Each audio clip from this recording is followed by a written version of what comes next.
कुरुक्षेत्र में हम बात करेंगे। उत्तर प्रदेश में गुंडा राज चलेगा या गुंडाई चलेगी। एक तरफ बीजेपी के नेता कानून व्यवस्था के नाम पर वोट मांग रहे हैं, तो वहीं दूसरी तरफ समाजवादी पार्टी के नेता खुलेआम विधायकों को लूटने की बात कर रहे हैं। समाजवादी पार्टी ने जब आजम खान का नामांकन ट्वीट किया तो उसमें उन पर इतने केसेस दिखाए गए जिससे 4 पन्ने भर गए।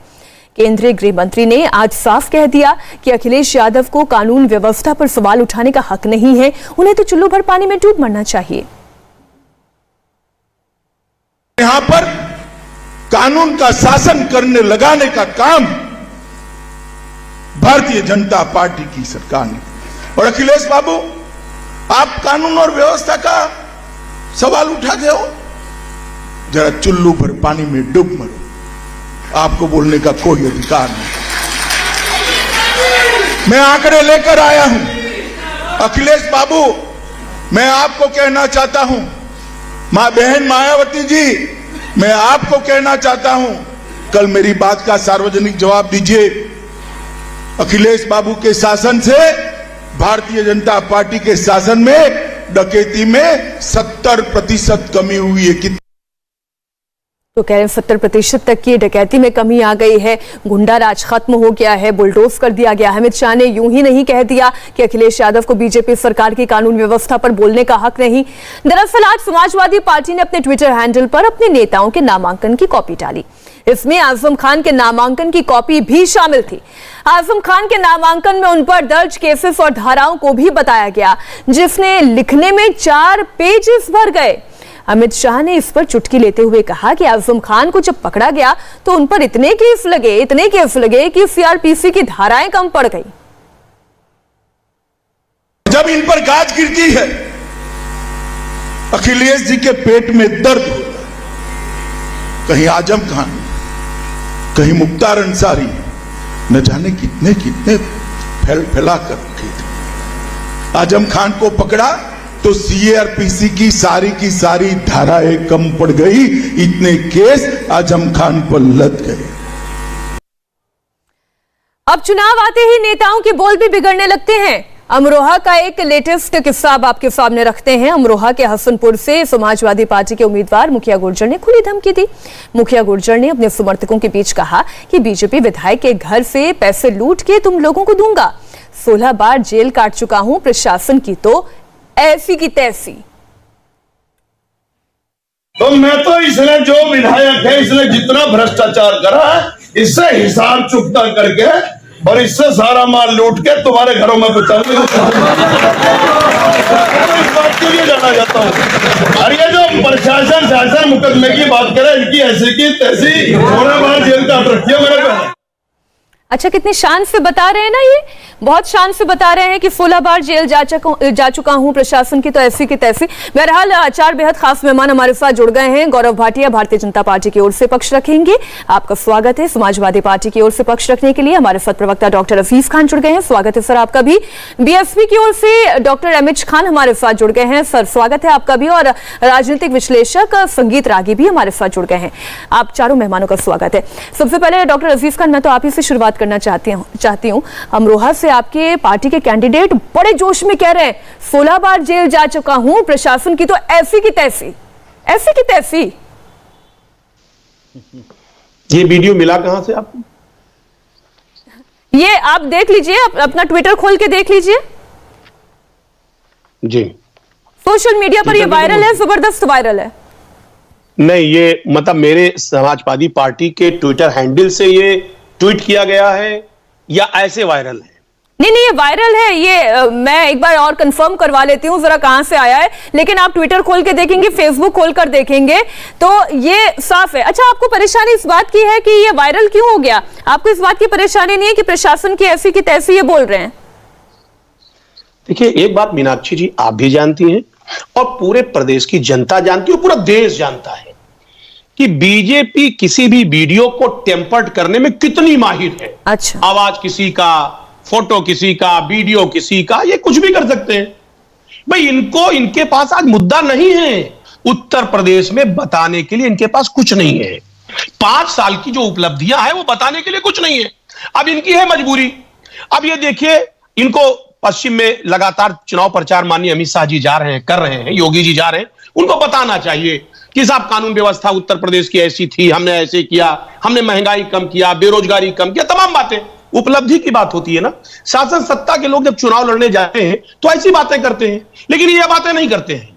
ये क्या बात करते हैं?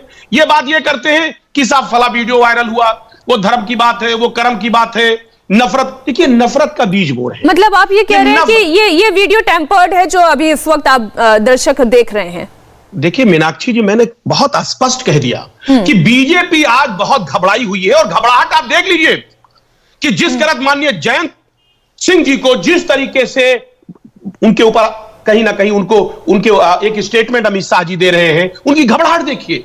वो सरेंडर कर चुके हैं कि आप मेरे साथ आ जाओ। इनको पता है कि पूरी तरह से पश्चिमी उत्तर प्रदेश में बीजेपी खत्म हो चुकी है। चलिए एक काम करते हैं आसिफ जी, जब ये एहसास हो गया काम करते तो जाहिर सी बात है मैं ये जिनकी बाइट हम अभी केवल बबल बाइट चला रहे हैं, मैं जरा इनकी पहले ये बयान भी आपको सुना देती हूँ, फिर इन्होंने इस पर सफाई क्या दी है वो बयान भी आपको सुना देती हूँ, जिससे कि ये शक दूर हो जाएगा दर्शकों का कि क्या ये टेम्पर्ड है या टेम्पर्ड नहीं है, ये क्योंकि जनता को जानना बहुत जरूरी है। तो चलिए एक एक करके हम दोनों बयान सुना देते हैं।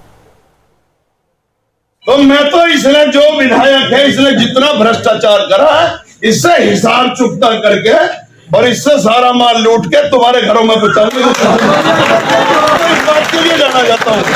और ये जो प्रशासन शासन मुकदमे की बात करे, इनकी ऐसी की तैसी पूरा बार जेल काट रखी है मेरे को। ठीक है, तो मेरी टीम अजीज खान जी, मैं सिर्फ आप ही के लिए ये कह रही हूँ, दर्शकों के लिए भी कह रही हूँ कि मेरी टीम इनकी सफाई भी अभी आपके सामने रखने वाली है, क्योंकि इनसे मुलाकात की इंडिया टीवी संवाददाताओं ने और उनसे पूछा क्या इस तरीके का बयान आपने दिया है, उस पर उन्होंने क्या सफाई दी, वो भी मैं आपके सामने रखूंगी, क्योंकि आपने बार बार ये आरोप लगाया it can be a tempered video, तो कोई कंफ्यूजन होना नहीं चाहिए। बहरहाल गौरव भाटिया जी, बहुत बड़ा आरोप जो है डॉक्टर अजीज खान ने आप पर लगाया, वो ये कह रहे हैं कि पहली बात तो ये कि टेम्पर्ड वीडियो आप लोग जारी कर रहे हैं, दूसरी बात ये कि दागी आपके पार्टी में भी बहुत हैं, तीसरी बात ये कि एक एक करके आप लोगों की पोल खुलती जा रही है, आपके पास गिनाने के लिए विकास का चिट्ठा नहीं है, तो इसलिए आप तमाम और बातें लेकर चुनावी मैदान में रख रहे हैं।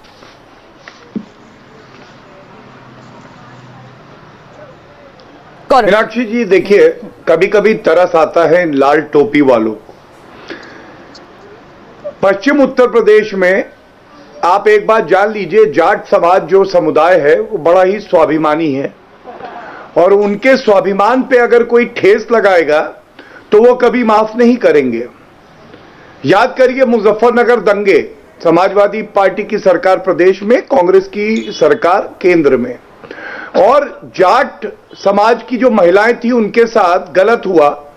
जो आरोपी थे उनको पकड़ के जब जेल में लेके आए पुलिस वाले, तो आजम खां का फोन आया, बताया गया, और ये चर्चा में आया था, और उसके बाद आरोपियों को छोड़ दिया गया, मुजफ्फरनगर दंगे हुए। मेरे हाथ में एक और तस्वीर है, मौलाना नजीर, ये आरोपी थे मीनाक्षी जी, और इनको चार्टर्ड प्लेन भेजा किसने? आधे मुख्यमंत्री, बबुआ मुख्यमंत्री ने। हाँ, कालिदास मार्ग लेके आए, मौलाना नजीर से बात करेंगे, आरोपी थे। अब क्या बदला है? किसी की हिम्मत नहीं है कि दंगा करवाए, और जाट समाज ये देखता है, इसीलिए भावनात्मक तौर पे वो भारतीय जनता पार्टी के साथ जुड़ा हुआ है, क्योंकि वो जानता है कि जाट समुदाय का सम्मान कोई करेगा तो भारतीय जनता पार्टी करेगी।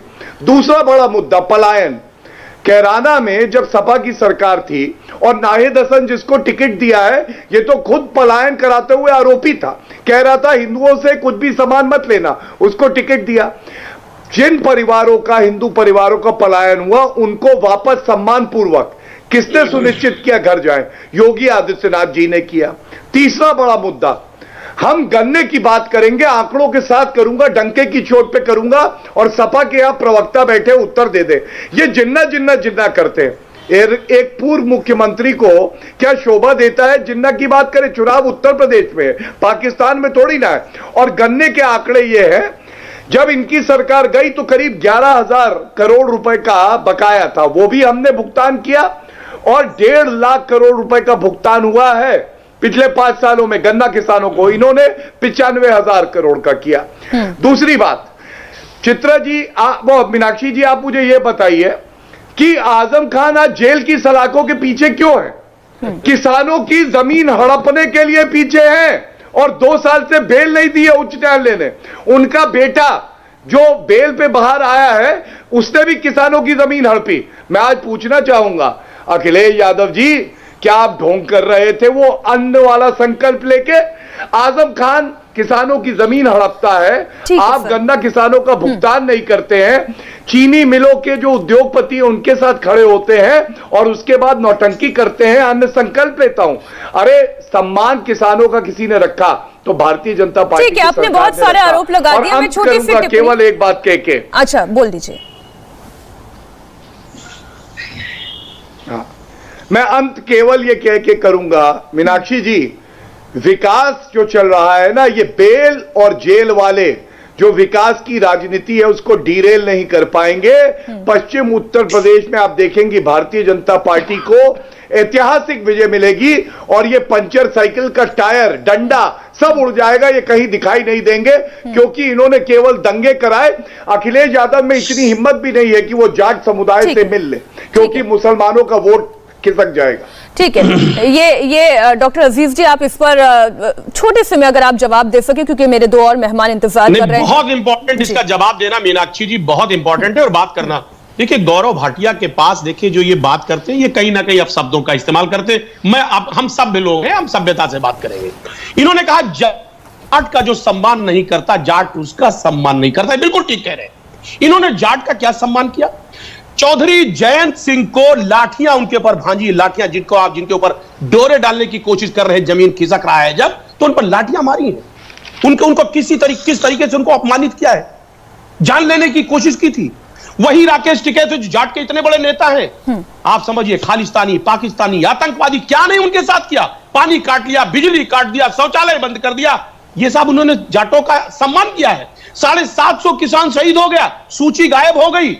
आप समझिए कि इन्होंने कोई कर्म नहीं छोड़ा उन किसानों के लिए जो जाट के सम्मान की बात करते हैं। मैं कहना चाह रहा हूं, इन्होंने कहा कि साहब पलायन कैराना, मैं जानना चाह रहा हूं कि आज पूरे उत्तर प्रदेश से पलायन हो रहा है, क्यों? वजह साफ है, क्योंकि पूरे उत्तर प्रदेश में आपने कोई काम नहीं किया, विकास शून्य। आज कोई फैक्ट्री नहीं लगाई, कोई काम नहीं किया। उत्तर प्रदेश का जो आदमी है, बहुत इंपॉर्टेंट, प्लीज 10 सेकंड, वो सब दूसरे प्रदेशों में जा रहे हैं, पलायन कर रहे हैं। इन्होंने बात आजम खां की क्यों, बहुत इंपॉर्टेंट है वो बात, आपको इनका जवाब देना बहुत जरूरी है। मैं जानना चाह रहा हूं, एक शख्स जो शिक्षा का मंदिर बनाता है, जिसमें हर शख्स, हर कौम के लोग, दलित, अगड़ा, पिछड़ा, सब उसमें शिक्षा लेंगे। आप बताइए, एक शख्स शिक्षा का मंदिर बना रहा, उसके ऊपर 120, 130 मुकदमे दर्ज किए जाते हैं। ये खुद तो शिक्षा पर कोई काम नहीं कर रहे, ना यूनिवर्सिटी बनाए इन्होंने, ना एजुकेशन पर कोई काम किया। जी, आपको और गौरव जी को पूरा वक्त मिला अपनी बात रखने का। अब मुझे खान साहब के पास जाना होगा। देखिए, महत्वपूर्ण सवाल खान साहब यही है कि किसके राज में गुंडे डरते हैं और किसके राज में गुंडे डराते थे या डराते हैं? आपको क्या लगता है? आप अपनी राय रखिए। नहीं, देखिए मीनाक्षी जी, अभी किसानों की बात हो रही थी कि जाट की बात हो रही थी, तो जाट की बात तो भाटिया जी कहे न, इसलिए कि जाटों की जो अपमान किया है भारतीय जनता पार्टी ने, मवाली और गुंडा और खालिस्तानी और क्या क्या कहा, और उसके बाद देखिए, अगर इतनी मजबूरी ना होती तो 3 काले कानून वापस क्यों ले लिए? बिना कहे कानून पास कर दिया, फिर 3 कानून काले वापस ले लिया। तो ये मान सम्मान की बात ना करें तो अच्छा रहेगा। अच्छा, लेकिन खान साहब, पहले समाजवादी पार्टी के नहीं लिया था, आप लोग आरोप लगा रहे थे कि किसानों का दमन कर रहे हैं। अब कानून वापस ले लिया, तब भी आप लोग आरोप लगा रहे हैं। इस पर भी जवाब दीजिएगा। यही आरोप तो मीनाक्षी जी, यही तो नहीं मीनाक्षी जी, आरोप तो यही सही है ना, क्या आपने गलत किया था? अगर सही था तो वापस क्यों लेते आप? अगर सही था तो वापस क्यों लिया आपने? किस चीज पे दबाव में आ गया आप? अगर हम कह रहे हैं सच है तो सच को झूठ क्यों साबित कर दिया आपने? ये पूरा देश देख रहा था कि किसान 700 मर गया उसी आंदोलन के चक्कर में। तो आपने जो बिना पार्लियामेंट में बहस किए वापस बना दिया बिल, अब बिना पार्लियामेंट में बहस किए वापस भी ले लिया। ये भी डोमेन में है कि नहीं, पब्लिक डोमेन में है कि नहीं है, ये सवाल है। देखिए, अब देखिए समाजवादी पार्टी की सरकार की बात आप कर रहे हैं, ये भारतीय जनता पार्टी, समाजवादी पार्टी दोनों एक सिक्के के पहलू हैं। समाजवादी पार्टी का नेता यह कहता है कि मुसलमान औरतें जो कब्र में दफन हो गई हैं उनको निकाल के रेप किया जाएगा। यह समाजवादी पार्टी का नेता कह रहा है कि मुसलमान औरतों को कब्र से निकाल कर रेप किया जाएगा। नहीं, लेकिन वो तो कह रहे हैं कि ये 20% जो है वो भी उनके साथ खड़े हैं खान साहब। ये झूठ बोलने का ठेका लिया है आपने। नहीं, एक मिनट अजीज जी देखिए, खान साहब आपके में नहीं बोले, अजीज जी एमएच खान साहब आपके वक्त में नहीं बोले, अब उनको अपनी बात रखने दीजिए। बहुत ही गलत आरोप है। सुनिए ना अजीज जी, आपको खंडन का समय मिलेगा। देखिए सुनील सिंह नाम ले रहा हूं मैं, सुनील सिंह नाम ले रहा हूं मैं, सुनील सिंह पुलंदा नहीं, झूठा नहीं है, पुलंदा नहीं है, पुलंदा नहीं है, शर्म करो, पुलंदा नहीं है, यही तुम्हारा काम है। देखिए अभी यही मुझे बोलवा लीजिए, ये गुंडे हैं, गुंडे बोल लेंगे, ये गुंडा बोलेगा, हम नहीं बोलेंगे। शर्म नहीं आ रही है आपको? गुंडा बोलेगा, हम नहीं बोलेंगे। अजीज जी देखिए, आप सभी लोग बहुत सम्मानित मेहमान है मेरे, और हम इतनी थोड़ी सी मर्यादा नहीं। अजीज जी क्या बात कर रहे हैं? सुनिए ना, किस तरीके वो आपकी बारी में नहीं बोले, आप उनकी बारी में ना बोले, आपको खंडन करने का मौका तो मिलेगा ना। मीनाक्षी जी, ये कैसे आप शब्दों का इस्तेमाल कर रहे हैं? एमएच खान साहब बात पूरी करें अपनी। इनको चुप कराइएगा, गुंडा पार्टी वाले चुप कराइएगा, तब तो बोलेंगे हम। गुंडा पार्टी वाले चुप कराइए। देखिए सुनील सिंह नाम है उसका, सुन लीजिए अजीज खान साहब, सुनील सिंह नाम है उसका, समाजवादी पार्टी का आदमी है। अब देखिए फिर बोल रहा गुंडा, फिर बोला गुंडा, देखिए फिर बोला, अब गुंडा बोल रहा तो मैं गुंडा नहीं हूं, मैं गुंडा नहीं, मैं शरीफ हूं, मैं नहीं बोलूंगा, मैं गुंडा नहीं हूं, मैं शरीफ हूं। मुद्दे पर बात करते हैं ना सर, मुद्दे पर बात करते हैं।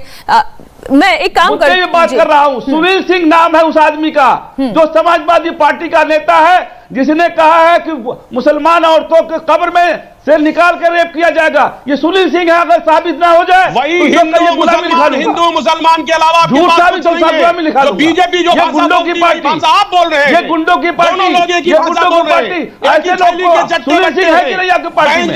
सुनील सिंह है कि नहीं आपकी पार्टी में? नहीं निकली है, सुनील सिंह है कि नहीं आपकी पार्टी में? चुनाव प्रचार में ठीक है, बहस को हम आगे बढ़ाते हैं। नहीं, हम केवल एक नाम पर अटक कर नहीं रह जाएंगे। देखिए, हम केवल एक नाम पर अटक कर नहीं रह जाएंगे, हम हर पार्टी की बात करें। संगीत रागी, मैं आपके पास आ रही हूँ, मैं आपके पास आ रही हूँ। कर रही है, गुंडाई कर रही है, बोलने नहीं दे रही है। ठीक है, ये पूरे ठीक है सर, मैं लौटूंगी आपके पास। अब संगीत रागी जी जवाब दें, जो ये मुद्दा खड़ा हो रहा है बार बार मुजफ्फर। एक मिनट, दोनों के ऑडियो प्लीज डाउन कर दे थोड़ी देर के लिए। ठीक है संगीत रागी, संगीत जी सुनिए, ये बार बार कैराना की याद दिलाना, बार बार मुजफ्फरनगर की याद दिलाना, बार बार जाट और मुस्लिमों को एक दूसरे के खिलाफ खड़े करना, ये चालाकी किसकी है? मुसलमान घर की औरतों को ये चालाकी किसकी है? मीनाक्षी जी, कहा नहीं दिया आपने। मीनाक्षी जी, ये चालाकी नहीं है। देखिए, दो हिस्से हैं इस इलेक्शन के। एक तो विकास का मुद्दा है, तो कोई ये नहीं भूलेगा कि कोई 43 लाख परिवारों को उनको घर दिए गए हैं 4.5 साल के अंदर उत्तर प्रदेश में। ये कोई कम बड़ी बात नहीं है। करीब करीब उत्तर प्रदेश का सारा 100% रूरल इलेक्ट्रिफिकेशन हो चुका है, 24 घंटे बिजली जाती है, ये कोई कम बड़ी बात नहीं है। कितने टॉयलेट्स बने? 20 लाख टॉयलेट्स प्रति माह बनाने की बात हुई है, और कितने टॉयलेट बने हैं ये उत्तर प्रदेश के लोगों से आप जाकर के पूछिए, ग्राउंड पे क्या। उज्ज्वला योजना के अंदर कितनी सड़कें लेंथ में बनी हैं उत्तर प्रदेश के अंदर, ये भी जान के, ये एक हिस्सा है। अब रही बात कि ये विमर्श में क्यों नहीं आ रहा है, तो ये मत भूलिए कि ये डेवलपमेंट, ये सड़क, ये गांव, ये बिजली, इनका विकास भी तभी होगा जब एक विकास सम्मत सरकार बनेगी। आप ये मुजफ्फरनगर और कैराना की बातें क्यों होती हैं? ऐसा इसलिए है क्योंकि मैं बहुत खुल करके बोल रहा हूं और इसकी पूरी जिम्मेदारी से बोल रहा हूं कि भारत की आजादी से पहले जो खतरा था पॉलिटिकल इस्लाम का, वो फिर से उत्तर प्रदेश में वो और पूरे देश में वो खतरा फिर से मंडराने लगा है। कैसी बात कर रहे हैं? और यदि ऐसा नहीं होता, नहीं, इसके पीछे क्या तथ्य है? जहर घोल रहे हैं, मुझे आप बोल लेने दीजिए, हमने किसी के बीच में हस्तक्षेप नहीं किया। आपने ठीक है, जहर घोलो, जहर। नहीं खान साहब सुनिए ना, नहीं सुनिए ना, देखिए तर्क संगत बात नहीं होगी तो आपको खंडन करने का मौका मिलेगा, इसलिए मैंने भी पूछा इसके पीछे तर्क क्या है आपका। हाँ, मैं तर्क बताता हूं। तर्क इसलिए है क्योंकि शफीकुर रहमान बक समाजवादी पार्टी का सांसद कहता है कि तालिबान की सत्ता जो है वह रियल इस्लाम की सत्ता है और इंशाअल्लाह भारत में भी एक दिन वैसा ही होगा। एक प्रधानमंत्री की बोटी बोटी काटने वाला जो व्यक्ति कहता है इमरान मसूद की प्रधानमंत्री की बोटी बोटी काट के लाओ, वो व्यक्ति समाजवादी पार्टी का हिस्सा अरे भाई बनता है। क्या परोस रहे इस हैं देश शाहीन बाग ये क्या परोस रहे हैं? उनको बात कर लेने दीजिए, फिर मैं आऊंगी अजीज जी, आप ही के पास आऊंगी। गलत बात है, ये तो दंगे फसाद की बात करते हैं, ये कैसी बातें कर रहे हैं? अच्छा अजीज खान जी, मुझे विकास की बात आप ये बोलिए ना कि इमरान मसूद ने ये बात नहीं कही थी, आप बोल दीजिए मसूद ने ये बात नहीं कही थी, ये गलत स्टेटमेंट जारी कर रहे हैं। नहीं लेकिन अजीज खान जी, ये स्टेटमेंट तो पब्लिक डोमेन में है ना। प्रदेश को दंगे में झोंकना चाहते हैं, बात को उनके वॉइस को डाउन कीजिए, मुझे अपनी बात कह लेने दीजिए, मैंने किसी के बीच में हस्तक्षेप नहीं किया। नहीं आप जल्दी से अपनी बात पूरी करें। इमरान मसूद की आपने बात कही, आपने शफीकुर रहमान बक की बात की जी। आप देखिए उत्तर प्रदेश की राजनीति में कि 19% मुस्लिम की आबादी कह रहा है कि हम वोट कैसे करेंगे।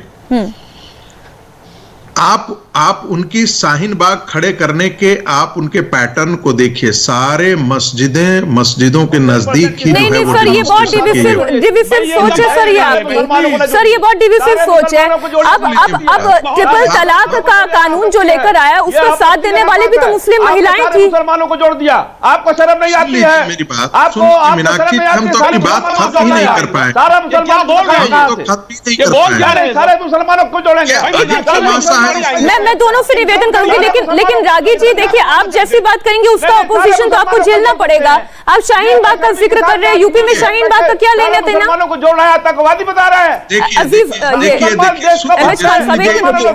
लड़ाई लड़ी है, ये घबराए हुए हैं, ये दंगा कराना चाहते हैं। मैं दोनों से रिक्वेस्ट कर रही हूँ, रागी जी अपनी बात जल्दी पूरी करें। अब शाहीन बाग की यूपी में क्या आवश्यकता नहीं है? सारे मुसलमानों को देश की लड़ाई बहुत लड़े हैं, इसीलिए इन्होंने पाकिस्तान इस देश पर थोपा।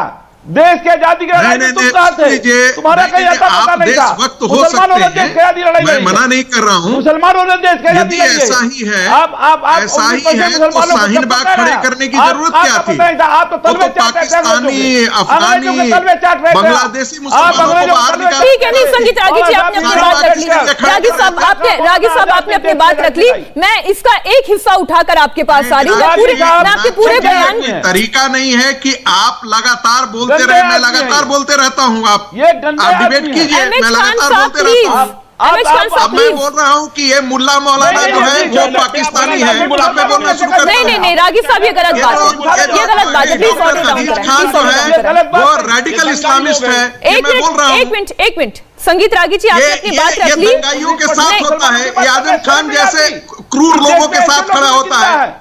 ये सारे मुसलमान जो है वो सेकुलरिज्म की बात तब करता है जब हिंदुओं की बात होती है, जहां ये मुसलमान सर ये गलत बात है। संगीत रागी जी मैं माफ कीजिए मुझे आपकी, तुम्हारा कहां चला गया था सेकुलरिज्म? ठीक है अजीज जी, कैराना के मुद्दे पर आप जवाब दीजिए कि कैराना में सेकुलरिज्म कहां गया था। उसके अलावा मैं और किसी मुद्दे पर आपसे जवाब नहीं दे रही हूँ। रागी जी एक मिनट शांत हो जाए, रागी जी शांत हो जाए। ऐसे गंदे लोग कैराना के मुद्दे पर सेकुलरिज्म कहां गया था? उनका आरोप यह है कि जब मुसलमानों की बात तब आ जाती है जब हिंदुओं की बात होने लगती है। रागी साहब का ऑडियो डाउन कराएं ना प्लीज।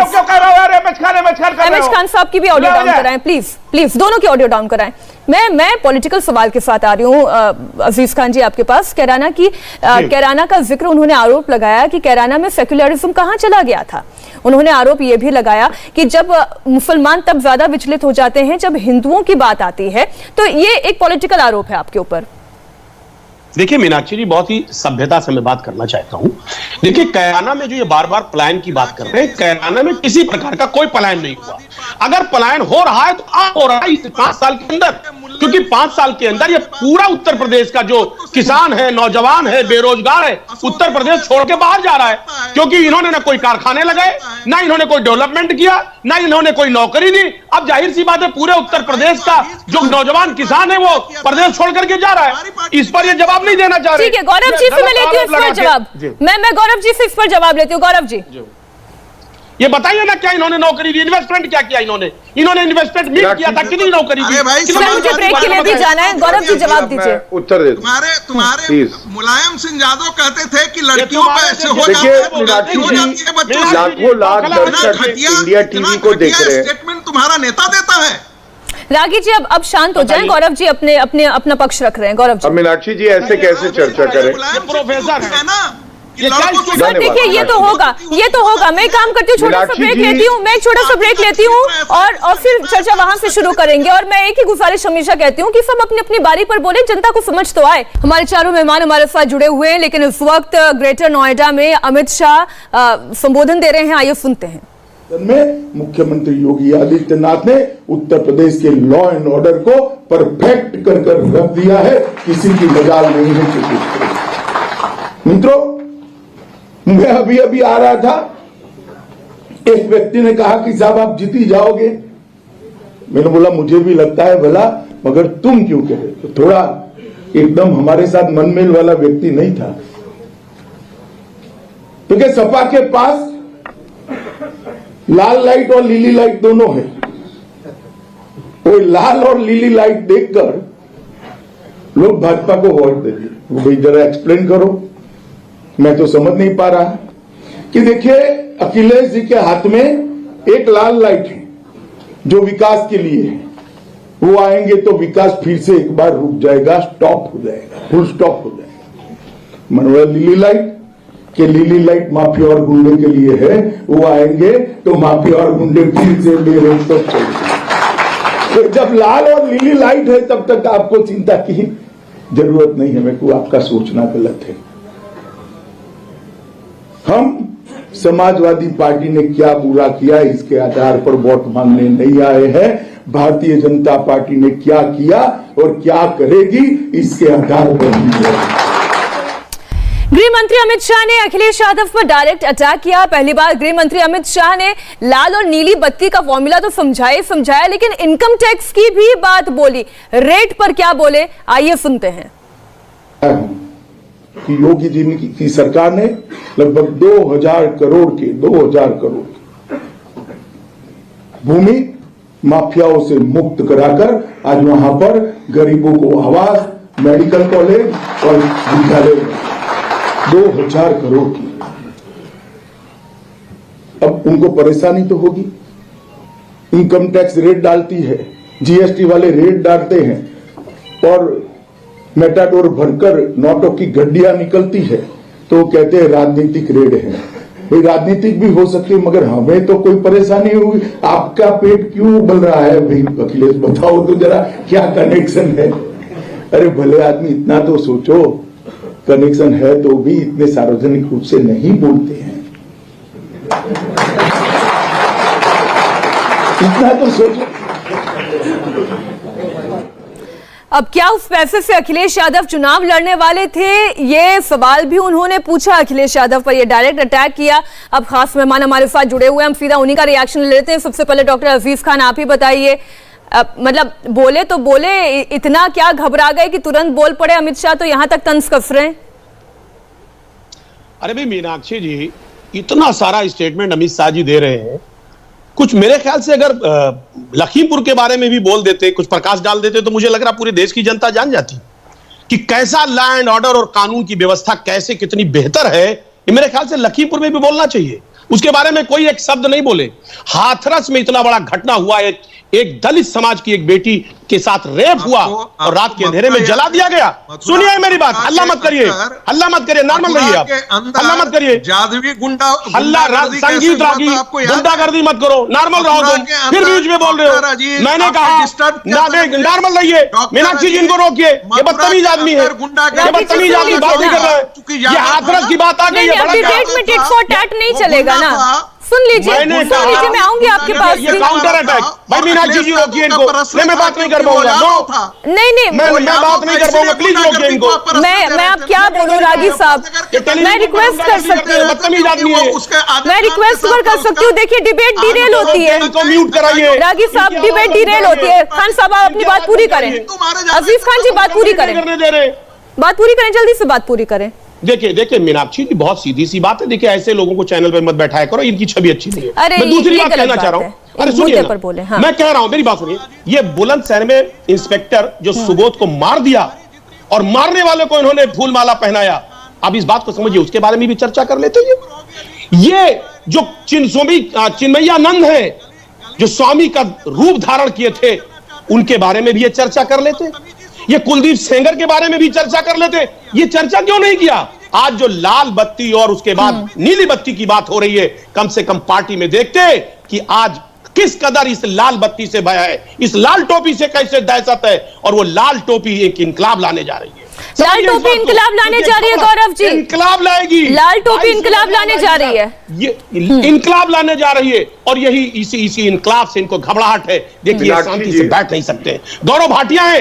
देखिए अब गौरव जी को बोलने दीजिए, अजीज जी अब गौरव जी को बोलने दीजिए। गौरव जी चलिए बोलिए। मीनाक्षी जी, इस सेगमेंट में मैं अपना कुछ समय सपा के प्रवक्ता को दूंगा। मेरे एक सवाल होंगे, पहले मैं एक तथ्य रखूंगा विकास पे, और फिर सपा का प्रवक्ता मेरे समय में उत्तर देगा, जिससे सारे दर्शक देखें। सबसे पहले आजम खां तो किसानों की जमीन हड़पने के लिए ही अंदर है, लेकिन किसानों पे हमने 36,000 करोड़ रुपए किसानों का कर्जा माफ किया। आपने कितना किया बताइए? प्रश्न नंबर 1 अजीज खान बताइए, सुनाई दे रहा है ना? आपके सवाल खत्म। कितना कर्जा माफ किया बताइए? मैं पॉइंटेड सवाल है अजीज जी, नहीं अभी 2 और पूछूंगा, पहले किसान पे, पहले किसान पे जल्दी से बता दीजिए। हाँ मीनाक्षी जी, इन्होंने एक सवाल किया आजम खां साहब के ऊपर। मैंने पहले भी कहा आजम खां साहब ने नहीं मैंने 36,000 करोड़ रुपए कर्जा माफी, 36,000 करोड़ कर्जा माफी। आप बताइए कितना किया? शिक्षा का एक काम नहीं किया। गलत बात। उनके ऊपर 120 मुकदमे ठोक दिए। चलिए 120 मुकदमे। चलिए गौरव जी आप एक काम करें, गौरव जी आप अपने सारे सवाल पूछ लें, क्योंकि डायरेक्ट जवाब नहीं मिलेगा। जवाब दे रहा हूँ। गौरव जी सुनिए मेरी बात पूरी कर लें। नहीं अब आशीष जी बात पूरी हो जाने दीजिए, फिर मैं आऊंगी। काउंटर करिए। चलिए सवाल कर देंगे। नहीं कोई बात नहीं, 1 to 1 नहीं होगा। आप पहले सारे सवाल पूछ ले गौरव। चलिए अब दूसरा मेरा प्रश्न है, कोई बात नहीं मीनाक्षी जी, एक्सपोज होना जरूरी है। मैं आज दूसरा प्रश्न भी पूछता हूं कि हमने 2 करोड़ 61 लाख उत्तर प्रदेश में शौचालय बनवाए महिलाओं के सम्मान में, आपने कितने बनवाए बताइए? चलिए 2 करोड़ 61 लाख। फिर 1 by 1 कर रहे हो बताइए, आपके सारे सवाल खत्म हो जाए, मैं जवाब देता हूं। मेरा दूसरा सवाल अजीज नहीं तीसरा, चलिए तीसरा एक और पूछ लेता हूं। 4.5 लाख युवाओं को सरकारी नौकरी, 4.5 लाख युवाओं को सरकारी नौकरी आपने कितनी दी? 3 सवाल है, किसानों का कर्जा माफ, शौचालय, और तीसरा कितनी सरकारी नौकरी हमारे भाइयों को? तीनों का उत्तर दे दीजिए। देखिए पहले तो आप ये जवाब दीजिए कि एनसीआरबी 2020 का आंकड़ा है कि 29 किसान नहीं, मैं कोई जवाब नहीं दूंगा, सारे दर्शक देख रहे हैं। सुनिए मेरी बात, दर्शकों देख लीजिए, हल्ला मत करिए भाई। दर्शक अच्छा लेकिन ये अदा केवल पॉलिटिशियन की हो सकती है। एक मिनट मैं दोनों को शांत कराना चाहती हूँ। ये अदा केवल पॉलिटिशियंस की हो सकती है कि सवाल का जवाब भी सवाल से दे, कभी जवाब ना आए। चारों मेहमान हमारे साथ जुड़े हुए हैं बिना ब्रेक के। अब ये बहस चलने वाली है। अब देखिए मेरे 2 मेहमान तो अभी भी इंतजार में हैं। आपने 3 सवालों का जवाब नहीं दिया अजीज जी, आप जरा जवाब दे दे तो मैं फिर एमएच खान साहब के पास भी जाऊं। मैं वही जवाब तो देना चाह रहा था, लेकिन जवाब देने का मौका ही नहीं मिला। मैं चाह रहा हूं, देखिए नहीं आप देखिए मुस्कुराइए मत गौरव जी, आप मेरी बात सुन लीजिए। आपने तमाम बड़ी बड़ी बातें की। आप बताइए ना, उत्तर प्रदेश में आज जो बेरोजगार है ना, उस पर लाठियां भांजी जो गई हैं, वो परेशान है, हैरान है, आखिर क्यों? कितनी नौकरियां दी आप बताइए? हमने अपने रिज्यूम में 9.5, सुनिए मेरी बात, सुनिए ना, 9.5 लाख नौकरियां दी। और कहिए तो सूची पढ़ के सुना दूं, अभी सुन लीजिए मेरी बात, सुनना चाहो तो सुना दूं। बेसिक शिक्षा विभाग में सरकारी नौकरी 9.5 लाख दी। अरे मैंने बोला ना, और कहां से? क्या आपके घर में नौकरी हुई क्या? अरे भाई सरकारी नौकरी की बात कर रहा हूं ना, प्राइवेट नौकरी कोई नौकरी नहीं होती है। मेरी बात सुनिए, मैं बताऊं, पुलिस विभाग की भर्ती में 48,967 अधीनस्थ चयन सेवा आयोग में 33,706, इसी तरीके से लोक सेवा आयोग में 26,721। एक लंबी फेरिस्त है। एक बात समझिए, आपने तो कहा था 70 लाख नौकरी देंगे, क्या अच्छा हुआ? किसानों का कर्जा कितना माफ किया? नौकरियां तो आपने दी थी 1,99,000। अरे मेरी बात सुनिए, किसानों का कर्जा कितना माफ किया ये भी बताइए। चलिए सुनिए ना, अरे मैं बता नहीं सुन ली मैंने आपकी, इधर उधर की बात मत करिए भाई ना। अरे सुनिए, किसानों का कर्जा कितना माफ किया? 36,000 करोड़ किया, आपने कितना किया? सुनिए ना, किसानों की समय नष्ट करेंगे मीनाक्षी, हमने किसानों का सम्मान किया है। आपने ये लीजिए। कहा कि एमएसपी की गारंटी लेंगे, क्या गारंटी? अच्छा आजम खान जेल की सलाह एक मिनट, क्योंकि देखिए नौकरियों पर बहस छिड़ी गई है तो बहुत अच्छी बात है, क्योंकि बीएसपी भी इसकी गवाह है। मैं समझती हूँ कि खान साहब भी, मतलब एमएच खान साहब भी बता देंगे कि कितनी नौकरियां वाकई में मिली थी, क्योंकि आरोप ये लगता है कि नाम देखकर नौकरी देने का काम समाजवादी पार्टी करती थी। तो चलिए नौकरियों पर ही अब चर्चा हो जाए। एमएच खान साहब जी। नहीं, नौकरियों का तो देखिए समाजवादी पार्टी में तो एक जात विशेष को नौकरी मिलती थी। बाकी देखिए हमारी पार्टी जो बहुजन समाज पार्टी की सरकार थी, बहन कुमारी मायावती ने उर्दू टीचर्स की भर्ती की, सामान्य टीचर्स की भर्ती की और सभी लोगों को नौकरियां देने का काम किया था। भेदभाव काम नहीं किया, सर्वजन हिताय का काम किया हमने। लेकिन सवाल इस बात का है कि आज इस चीज पे चुनाव नहीं होना। आंकड़ा पूछ रहे हैं, उस तो जो हुआ था वो हम लोग हार गए, पार्टी से चले गए। आज जिस पे चुनाव होना है उस पर बात करिए। आज महंगाई चरम सीमा पर है, पेट्रोल डीजल का दाम चरम सीमा पर है, किसान मारा जा रहा है, थाली चढ़ाई जा रही है, किसानों को पीटा जा रहा है, नौजवानों को पीटा जा रहा है, जो छात्र हैं उनको दौड़ा दौड़ा के पुलिस उत्तर प्रदेश से पीट रही है, नाबालिग लड़कियों के साथ रेप हो रहा है। आज इस पे चुनाव होना है मीनाक्षी जी। पुरानी बातों पे चुनाव खत्म हो गया, दोनों पार्टियां चली गई, सत्ता से बाहर हो गई। अब जो सत्ता में बैठा है उससे सवाल पूछा जाएगा। आप ये मानते हैं कि नौजवान नौकरियां मांग रहे हैं, क्यों मारी जा रही है? सर मैं समझ गई आपकी बात, आप लेकिन ये कहना चाहते हैं ना कि लॉ एंड ऑर्डर एक बड़ा मसला है। संगीत रागी जी, ये मुद्दा तो आज उठेगा, कल उठेगा, और जब चुनाव होगा तब ये मुद्दा उठेगा। मैं एक सवाल पूछता हूं भाटिया जी से, मैं एक सवाल पूछता हूं, हाथरस कांड में जो लड़की के साथ रेप हुआ था और एडीजी लॉ ऑर्डर ने कहा था रेप नहीं हुआ, तो क्या एडीजी लॉ ऑर्डर को हटाया इन्होंने? ठीक है, अगर नहीं हटाया तो जवाब दीजिएगा, लेकिन पहले मैं संगीत रागी जी के पास गई हूँ। रागी साहब, लॉ एंड ऑर्डर मुद्दा था, है और रहेगा। देखिए मीनाक्षी, सबसे पहले तो अजीज खान की बेहूदगी, असभ्यता भरी और व्यक्तिगत टिप्पणी के प्रति मैं विरोध दर्ज करता हूं चैनल के साथ। किसी भी व्यक्ति को व्यक्तिगत टिप्पणी करने की और बेहूदगी करने की इजाजत मैं नहीं दूंगा।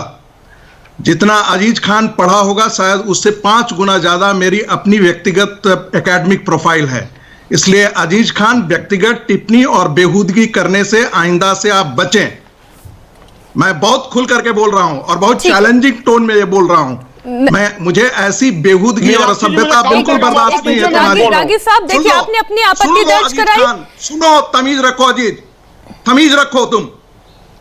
अरे तुम करके बात ना करें ना। आपने खुद ही बता दिया,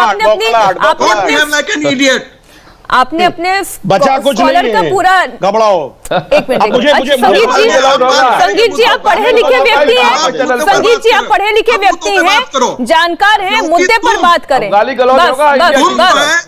तुम हिंदू, अरे संगीत जी क्यों तुम करके बात करें? आदमी तुम हो, और हम यदि हिंदुओं के पक्ष में बात करना शुरू कर दें तो तुम्हें डर लगने लगता है, बात करने का, तुम्हें दर्द होने लगता है बात करने का। तुम मुसलमानों को पोलराइज करो, बात कैसे किया पूरे देश को सही बात खड़ा कर दो। कहते हो तुम बहुत पढ़े लिखे आदमी हो और मवालिक जाहिल आदमी हो, तुमसे बड़ा जाहिल मैंने नहीं देखा। जाहिल आदमी मदरसों के अंदर जो है वो रेडिकल इस्लाम को हवा भरो करता है। हम बोले तो तुमको दर्द शुरू होता है। आप पढ़े लिखे नहीं, आप जाहिल आदमी हो। बात करने का तमीज नहीं है तुम्हें, कैसे बात किया जाता है? मैंने मुद्दे पर पूछा था, शर्म नहीं आती है? मैंने टेलीविजन पे बैठ करके बदतमीजी करते हो। देखिए व्यक्तिगत टीका टिप्पणी में मैंने शुरुआत में भी बोला, इससे बचे। आप सभी लोग पढ़े लिखे हैं, अलग अलग समाज से आ रहे हैं और यहाँ पर एक स्वस्थ चर्चा के लिए बैठे हैं। संगीत रागी जी मुद्दे पर बोले, समय नष्ट हो रहा है। I want to give this man back because you are having like an already done sir, already done. Now go ahead. अब आप मुद्दे पर बोलें। लॉ एंड ऑर्डर चर्चा का विषय था, है और रहेगा। सवाल ये था कि यदि समाजवादी पार्टी की सरकार उत्तर प्रदेश में आती है तो हिंदुओं के लिए वह काला दिन होगा, इसलिए कि कैराना घटेंगे, क्या जहर फैला तालिबानी रही हैं आप? मानसिकता जिंदा अरे होगी। मैडम, इनको रोकिए। मुजफ्फरनगर के ये दंगे आपकी- होंगे। ये तालिबान ठीक है रागी जी, आपने अपनी ये बात दंगा रख कराना चाहते ली, हैं। लेकिन खान ये साहब जहरीले लोग हैं। देखिए खान साहब, मैंने नाहिद क्या हसन का बात जिक्र है? किया था। देखिए रागी जी की ऐसे टिप्पणी लोगों के ने इधर, डिबेट में इनसे नहीं करना चाहता रागी जी की ये- ये- टिप्पणी ये के इनकी इधर मानसिकता अजीज गंदी है, खान साहब, मेरे मानसिकता सवाल गंदी का है। तो जवाब देना। कैराना का जिक्र मैंने आपके सामने किया था, मैंने नाहिद हसन की टिप्पणी को लेकर भी आपसे सवाल पूछा था। मैंने आपके एक और जो उम्मीदवार हैं मथुरा से, उन्होंने खुलेआम हाथ काटने की धमकी दी। ये तमाम बातें तो पब्लिक डोमेन में है। अब मीनाक्षी जी मुझे गंभीरता से सुन ले और 10 सेकंड दे दे अगर देना हो, और बाकी ऐसी बात मैं कर नहीं पाऊंगा। पहली बात तो ये समझिए कि जो भी वीडियो वायरल हुआ रहा है वो टेम्पर्ड है, ये मैं दावे के साथ, चैलेंज के साथ कहता हूं। बीजेपी का आईटी सेल बहुत स्ट्रांग है, ये आज इसके पास बताने के लिए जब कुछ नहीं है तो ये ऐसे नफरत की भाषा बोल रही है। और दूसरी बात, वीडियो को एडिट करके पेश किया जा रहा है। मैं कह रहा हूं ये विकास की बात क्यों नहीं करते, ये महंगाई की बात क्यों नहीं करते, ये बेरोजगारी की बात क्यों नहीं करते, ये वीडियो पे क्यों अटके पड़े हैं, पहला सवाल। और रही बात नाहिद हसन की, तो उनके ऊपर फर्जी मुकदमे दर्ज किए गए, ये दर्ज करके और उनको जेल भेजा गया, क्योंकि उनसे घबराए हुए हैं। दूसरी बात, सही बात आजम खान साहब की, तो उन्होंने 2018 में मुकदमा दर्ज हुआ था, आपको शायद पता नहीं, गौरव जी आप वकील हैं। दूसरी बात, आजम खान साहब के ऊपर जितने भी आरोप लगाए सब बेबुनियाद हैं। इन्होंने कहीं इनकी मानसिकता है, ये नहीं चाहते पॉलिटिकल वेंडेट्टा, पढ़े लिखे। ठीक है, आरोप गौरव जी आपकी पार्टी पर है, भारतीय जनता पार्टी पर आरोप है कि पॉलिटिकल वेंडेट्टा है, वीडियो टेम्पर्ड है, आरोप जो है एक के बाद एक झूठे लगाए जा रहे हैं, पॉलिटिकल वेंडेट्टा। देखिए मीनाक्षी जी, मैंने 3 सवाल पूछे थे।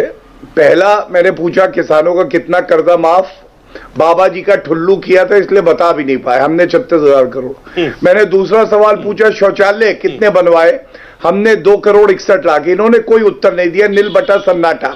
तीसरा झूठ बोल गए, मैंने कहा सरकारी नौकरी हमने 4.5 लाख दी, इन्होंने दी थी 1,99,000, गलत झूठा आंकड़ा दे दिया। लेकिन आज मैं एक बात जरूर कहूंगा, हाँ मैं वकील हूं, डॉक्टर अजीज खान, आजम खां को किसानों की जमीन हड़पने के लिए बेल नहीं दी 2 साल से। उच्च न्यायालय और सर्वोच्च न्यायालय में आपका विश्वास है कि नहीं है? किसानों की जमीन ही हड़प रहे थे ना। नाहिद हसन पे एक झूठा मुकदमा, 17 FIR है नाहिद हसन पे। और मैं एक बात कहूंगा मीनाक्षी जी, दर्शक देख रहे हैं, 1 रुपए का मुआवजा देते थे किसानों को जब उनकी फसल नष्ट हो जाती थी। 36,000 करोड़ रुपए हमने माफ किए, जनता वोट किसे देगी? ये गरीब को घास की रोटी खिलवाते थे, हमने उनको 15 करोड़ ऐसे लाभार्थी हैं जिनको मुफ्त राशन दिया है कोविड के समय में पिछले 1.25 साल से, किसको वोट देगी? और तीसरी बात, 25 करोड़ टीके लगाए हैं योगी आदित्यनाथ जी ने, उत्तर प्रदेश में सुनिश्चित किया है। ये बोल रहे थे बीजेपी का टीका है, जनता वोट किसको देगी? आप बातें जो मैं रख रहा हूं, कोई व्यक्ति हो, गरीब हो, पिछड़ा हो, युवा हो, महिलाएं हो, कोई भी अगर ये सुनेगा तो वो विकास के लिए वोट करेगा। ये जालीदार टोपी वाले जो आके लाल टोपी पहन के गुंडागर्दी करते हैं, जो इनकी लिस्ट में दिखाई देता है, उसके लिए कतई वोट नहीं करेगा। ठीक है, चुल्लू भर पानी में कौन डूबेगा? एमएच खान साहब, अमित शाह ने कहा अखिलेश यादव जी को तो चुल्लू भर पानी में डूब जाना चाहिए, चुल्लू भर पानी में कौन डूबेगा? अब देखिए, ये अमित शाह की बात को बहुत गंभीरता से नहीं लेना चाहिए, इसलिए कि वो पिछले चुनाव में दिल्ली में घर घर डोर टू डोर पर्चा बांट रहे थे, भारतीय जनता पार्टी की लुटिया डूब गई। फिर वो चले गए पश्चिम बंगाल में, घर घर पर्चा बांट रहे थे, कब निकलेंगी? वहां भी लुटिया डूब गई। तो अब यहां से चली चला का बेला है अमित शाह जी का, योगी जी का, भारतीय जनता पार्टी का, और स्वस्थ शासन प्रशासन बहुजन समाज पार्टी का आने वाला है। 10 तारीख का इंतजार करिए, 10 तारीख को बहुजन समाज पार्टी की सरकार बनेगी, वरुण कुमारी मायावती जी मुख्यमंत्री बनेंगी, कानून व्यवस्था दुरुस्त किया जाएगा, जो नौजवान को नौकरी दिया जाएगा, किसानों को मुआवजा दिया जाएगा, किसानों को गन्ने के दाम बढ़ाया जाएगा, और सारे प्रदेश में अमन चैन शांति कायम की जाएगी। डॉक्टर अजीज खान जी, चीनी मिलें बंद हो गई थी आपके समय में, आप लोग देखते रह जाएंगे। देखिए मीनाक्षी जी, बहुजन के बारे में मैं इसलिए कुछ नहीं कहना चाह रहा, ये तो बीजेपी के गोद में बैठ गए, पहली बात। और रही बात अमित शाह जी की, तो इन्होंने छत्तीसगढ़, राजस्थान, कहां नहीं काम किया? पश्चिम बंगाल का क्या हासिल हुआ आप खुद बताइए। आप किस तरीके से ये मुंह के बल गिरे। इसलिए ये सारी चाणक्यगिरी सब खत्म हो जाएगी। मैं दावा करता हूं कि 2022 में एक बड़ा बदलाव होने जा रहा है और उसकी आहट दिखाई दे रही है और सुनाई पड़ रही है। इसलिए कहीं ना कहीं बड़े स्तर पर घबराहट है। अच्छा गौरव जी, आपकी और बीएसपी के कोई साठगांठ है क्या? आरोप तो यही लग रहा है। ये नहीं बताएंगे। देखिए मीनाक्षी जी, ये लोग राजनीति में गजनी है, गजनी आधुनिक युग के। 2019 में किससे पूछ रही जो बुआ कहती थी कि समाजवादी पार्टी गुंडों की पार्टी है, ये सब एक साथ आ गए। आरएलडी, सपा, बसपा, कुल मिला के सीटें आई 15, हमारी आई 64। और इसीलिए मैं कह रहा हूं, महागठबंधन बनाने से आप जीतेंगे नहीं। जीतेगा वो जो विकास करेगा, जो ईमानदार होगा। जीतेगा वो जो वर्दी के साथ बनाएगा। ये नहीं कि अतीक अहमद और मुख्तार अंसारी के साथ खड़ा हो। 2022 में पता चलेगा आपका कहाँ है। चलिए 2022 तो चल ही रहा है। 10 मार्च बहुत दूर नहीं है और 10 फरवरी जब पश्चिमी उत्तर प्रदेश से पहले चरण के मतदान की शुरुआत हो जाएगी।